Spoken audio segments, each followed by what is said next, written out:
Olá, hoje vamos mergulhar numa ferramenta de gestão que, literalmente, nasceu do fogo e foi forjada na crise, o sistema de comando de incidentes. Vamos descobrir juntos como é que ele consegue impor ordem, mesmo nas situações mais caóticas que se possa imaginar. E para começar, essa frase, ela é arrepiante. Veio do epicentro de um dos piores desastres da história moderna e diz tudo sobre o que está em jogo. Ninguém tinha um plano. É isso. Quando a coordenação falha, as consequências são sempre catastróficas. Então, para a gente entender por que esse sistema é tão vital, primeiro precisamos de olhar bem de perto para a anatomia de uma falha. E o 11 de setembro em Nova York, infelizmente, nos dá uma lição trágica, mas absolutamente essencial. Olha só essa cascata de falhas. A gente vê aqui a polícia e os bombeiros a agirem cada um por si, sabe? Com planos que não se conversavam e uma comunicação que simplesmente não existia. O resultado? Bombeiros entrar nas torres sem ordens claras, um comando que nem sabia quantas pessoas tinham lá dentro em perigo. Foi o caos total, puro e simples, tudo por falta de uma estrutura unificada. E o pior é que a tragédia do World Trade Center não foi um caso isolado, um ponto fora da curva. Na verdade, ela só expôs problemas universais que podem acontecer em qualquer grande emergência, em qualquer lugar do mundo. É que em cenários de crise, o que geralmente acontece é o caos. Cada agência fala a sua própria língua, tem os seus próprios planos, os seus próprios líderes.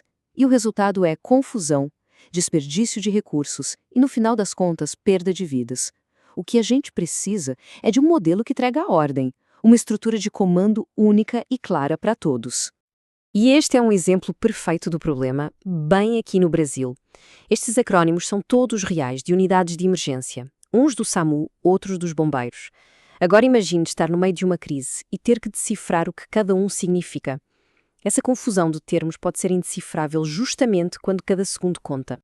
E essa é a pergunta que pode custar vidas, não é? Numa emergência, não há tempo para decifrar jargões ou consultar manuais. A comunicação tem que ser instantânea, tem que ser clara. A falta de clareza não é só um inconveniente, ela pode ser fatal. Então, como é que a gente sai deste caos? Bem, é aqui que entra a solução.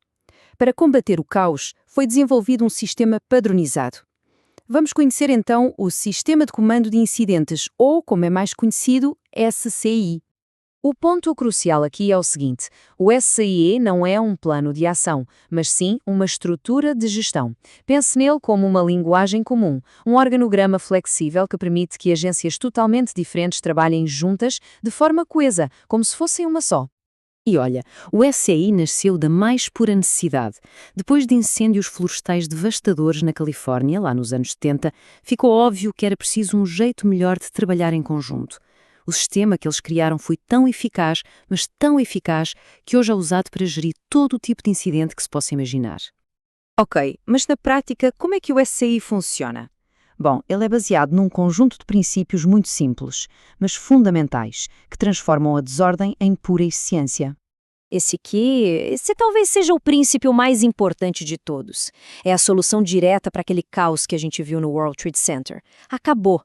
Chega de ordens conflitantes. No terreno, cada pessoa, seja bombeiro, polícia, o que for, sabe exatamente de quem recebe instruções e para quem deve reportar. A clareza na cadeia de comando é total. O próximo princípio, ele gira todo em torno de um número-chave, 5. E esse número não é aleatório, não. Ele representa o ponto ideal para uma gestão eficaz sob pressão, um conceito conhecido como alcance de controlo. A lógica por trás disso é bem simples. Nenhum líder consegue gerir, 20 pessoas ao mesmo tempo no meio de uma crise. Então, o princípio do alcance do controlo diz que cada supervisor deve ter entre 3 e 7 subordinados. O número mágico é 5. Isso garante que a liderança continua ágil e eficaz. Se a equipa precisa crescer, a estrutura expande-se, se diminui, ela encolhe. Simples assim. E isso nos leva a outra grande vantagem. O SCI é totalmente flexível. É como se fosse feito de peças de Lego. Começa pequeno e só cresce conforme a necessidade. Ninguém vai montar uma estrutura gigante para um incidente pequeno. A organização adapta-se ao evento e não o contrário. E tudo começa lá no topo. Existe uma única função responsável por toda a operação, o comando do incidente. Isso pode ser uma só pessoa ou, em eventos maiores, um comando unificado que junta líderes de várias agências. A dar apoio direto ao comandante está o staff de comando. São os papéis essenciais. O oficial de segurança, que está sempre de olho nos riscos para as equipas, o de informação pública, que lida com a imprensa, e o de ligação, que faz a ponte com todas as outras agências envolvidas. Logo abaixo do comando, temos as 4 seções principais que de facto fazem o trabalho acontecer. Operações é quem põe a mão na massa, executa o plano no terreno. O planeamento é o cérebro da operação, a recolher informações e a pensar nos próximos passos.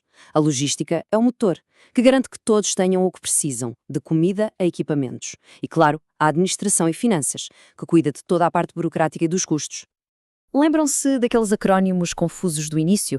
Pois é, o SCI resolve isso de uma vez por todas. Ele exige um plano de comunicações único, com linguagem clara, direta, sem códigos nem jargões. Todo mundo fala a mesma língua nos mesmos canais. A comunicação passa a ser uma ferramenta que une, em vez de uma fonte de caos.